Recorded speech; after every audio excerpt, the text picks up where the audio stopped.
ഇത്രയും പോകുമ്പോൾ തീവ്രവാദികൾ പോലും ഇട്ട് കാണത്തില്ല. ഞാൻ വിൽക്കാൻ പോവാ. ഈ പടം കണ്ടോടെ എനിക്ക് ബുള്ളറ്റ് മതി. സന്തോഷ് മണ്ടൂരാണ് എൻ്റെ ഡയറക്ടർ. പടം കൊള്ളുകയല്ല. വണ്ടി പ്രാന്തന്മാരല്ലേ, ഇത് കണ്ട ആളുകൾ പ്രാന്തരാകും.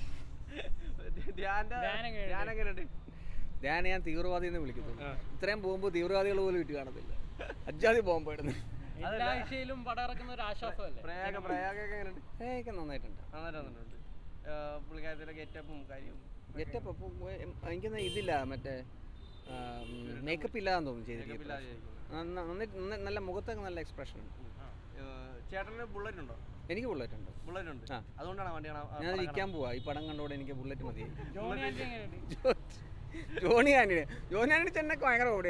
എനിക്കറിയത്തില്ല, സ്ക്രിപ്റ്റ് നോക്കാൻ അഭിനയിച്ചാന്ന് തോന്നുന്നു. പിന്നെ ചോദിക്കണമെന്ന് വെച്ചാൽ ഈ വണ്ടി മിസ്സിംഗ് ആകുന്നത് അതിൻ്റെ ഒരു ഇമോഷൻസ് ഒക്കെ ഉണ്ടല്ലോ, അതൊക്കെ കണക്ട് ചെയ്യാൻ പറ്റുമോ, റിലേറ്റ് ചെയ്യാൻ പറ്റും? രണ്ട് ബുള്ളറ്റ് ഉള്ളതല്ലേ? ബുള്ളറ്റുള്ള അന്ന് റിലേറ്റ് ചെയ്യാൻ പറ്റുമോ? ഒന്നും പറ്റി. എന്താ റിലേറ്റ് ചെയ്യാൻ പറ്റാ? ആകെ റിലേറ്റ് ചെയ്യാൻ പറ്റിയ എൻ്റെ സൗണ്ട് നല്ലതായിരുന്നു കേട്ടോ. കാരണം ഏത് ബുള്ളറ്റിനും എല്ലാ ഒരേ സൗണ്ടാണ് കൊടുത്തിരിക്കുന്നത്. സൗണ്ട് എഫക്ട് ചെയ്ത ആരാണോ പുള്ളിക്ക് ഇച്ചിരി വർക്ക് അറിയാവുന്ന ആളാണ്. ഓഫ് ചെയ്ത് ഓൺ ചെയ്താലും ഏകദേശം ഒരേ സൗണ്ട് വരുന്നു. അതാ പറഞ്ഞത്, സന്തോഷ് മണ്ടൂർ ആദ്യമായിട്ടാണെന്ന് അറിയത്തില്ല. പുള്ളിയുടെ ഫസ്റ്റ് മൂവിയാന്ന് തോന്നുന്നു. പക്ഷേ കൊള്ളാം. ഭയങ്കര കോമഡിയാണ്. ഞാൻ കിടന്ന് ഉറങ്ങുമായിരുന്നു കുറച്ച്. എന്റെ ബ്രോ കൊള്ളിയല്ല ബ്രോ. നല്ല പടമാണ്. ബുള്ളറ്റ് ക്രൈസ് ഉള്ളവർക്ക് പറ്റിയ പടമാണ്. അതെ അതെ, റിലേഷൻസും എല്ലാം പറയുന്ന പടം. ഇമോഷൻസ് ഒക്കെ ഉണ്ട്, വണ്ടിയോടുള്ള ഒരു സ്നേഹം അതൊക്കെയാണോ? അതെ അതെ, ഇഷ്ടപ്പെട്ടോ സിനിമ? നല്ല പടം. ഇതാ നല്ല അഭിനയ എല്ലാവരും. നല്ല അഭിനയ. നല്ല അഭിനയ.